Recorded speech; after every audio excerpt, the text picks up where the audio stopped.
Greetings, everybody. It's Jim. Hey, I just wanted to give you my 2 cents of what's happening with the O.G.L license for Dungeons and Dragons from Wizards of the Coast. Now, of course, the O.G.L license being that license that allows anybody to write material for Dungeons and Dragons and get paid for it. And that is the key, right?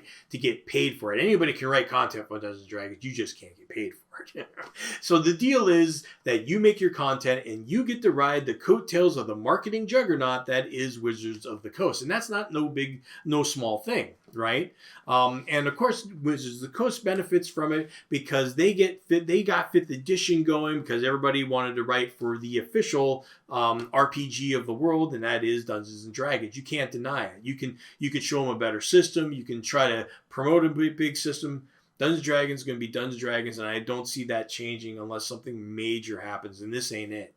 Because quite honestly, here's the truth of it. All the ire that you're seeing with all the pitchforks raised and torches waved and stuff like that and being lit, passed out and stuff by which I think is happening from all the big guys in town that have $500,000 or more yearly sales because of the O.G.L.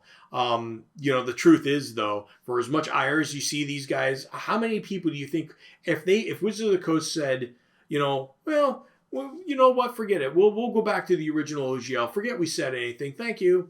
How many of those people who said they were a greedy, evil corporation would go back to that evil, greedy corporation? So, I'm going to see some future hypocrisy here real quick, quite honestly. And as far as the gamers and the players, they're saying it's the fans that are going to get pissed. Let me tell you something.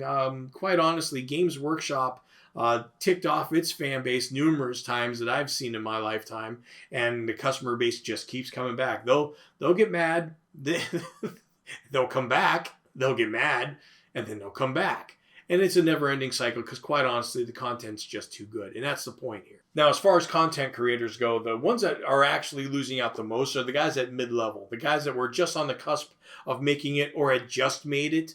Those mid-level guys, because they're the ones that, probably aren't big enough to have a legal department or actually big marketing chops, a lot of them, to understand that this was going to happen. You didn't have to be a Ferengi from Star Trek to understand that Wizards of the Coast was going to pull this sooner or later. Okay, the guys on the lower levels, they would have just done these things for free anyway. Whether it be a few hundred or even a few $1,000, it was just spare money. Mind you, spare money is important with this inflation economy. So I don't mean to make it sound like it didn't affect them at all, but I don't think it mattered to them as much.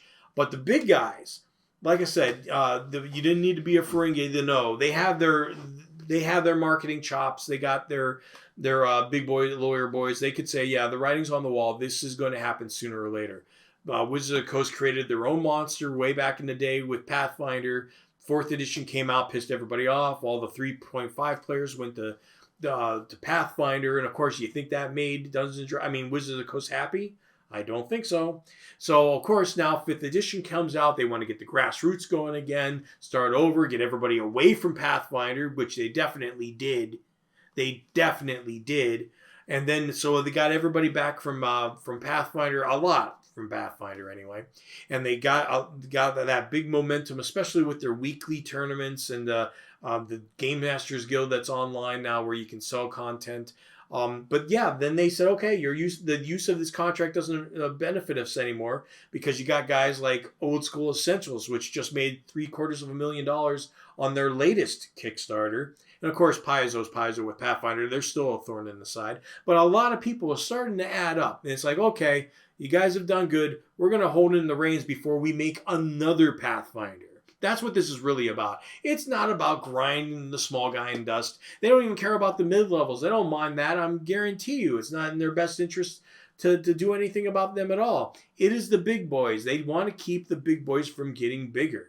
Okay, and that's just it. And it's not like they're really afraid. I don't think anybody should be afraid of Dungeons & Dragons losing its name and getting wiped over, even though, it can happen to some degree with other companies, like, for instance, the Fudge system with Fate. Fate essentially, overshadowed Fudge. Even though Fudge gave it away for free, Fate comes in, and now I think nobody even knows what Fudge is to a large degree. Maybe if you watch one of my videos, you might. But the thing is, I don't think that's going to happen with Dungeons & Dragons. One thing I've learned with all the people that were trying to do in the 1980s, trying to do their own version of Dungeons & Dragons. You got Tunnels and Trolls, the Fantasy Trip. I mean, there's just nobody was going to take that over, and I think it's just too strong of a name. It's just got too much pull. The only way that it could ever become something else if it's sold to somebody else. That's the way it's going to be. Now, don't get me wrong. I understand that there's a spiritual side to this too. A lot of people feel like the rug's been pulled out from underneath them. Even though Wizard of the Coast hasn't broken the letter of the law, maybe the spirit of the law they have overstepped. But there's light at the end of the tunnel. You know, there's a silver lining to the cloud. First off, you probably don't need Wizards of the Coast anymore, quite honestly. Dungeons & Dragons is so popular, you probably can get away with just saying a generic fantasy setting to your book, and you're fine. Now, if it's an adventure, you might have to be more creative. These guys at Flying Buffalo, you want to invest $5 to get one of these classic books and look through it, the City Book series. I've got a video about them. But basically what they do, when they make characters, they have everything set on an A, B, C, D, E system, like a school system for grading. So they say this person's fighting prowess is a B, or their spellcasting ability is a C, and so on. Which means that, compared to the level of the characters, that tells you where they're at. And any competent game master is going to be able to throw it together anyway. It's not like you need, every time that you see a lieutenant in a fantasy game, do you really need them to come up with stats for that? You just generic base, with the exception of a few abilities or something that has some artistic flair, the stats pretty much don't matter, right? You fudge it as you go along anyway, so that doesn't matter. But the setting especially, you don't need stat blocks at all. Just look at Hardworld from Columbia Games. I mean, those guys have got 40 years in the business, and they've got they got millions of words in print, and they've got tons of supplements. They've got like 9 kingdoms. I mean, you'd have to see it. It's a big thing. I'll put a link down below. You'll be blown away. But if they can do it, you can do it too. Okay, so you don't need Wizard of the Coast. The only reason you'd need Wizard of the Coast if you're one of those people that just don't like marketing.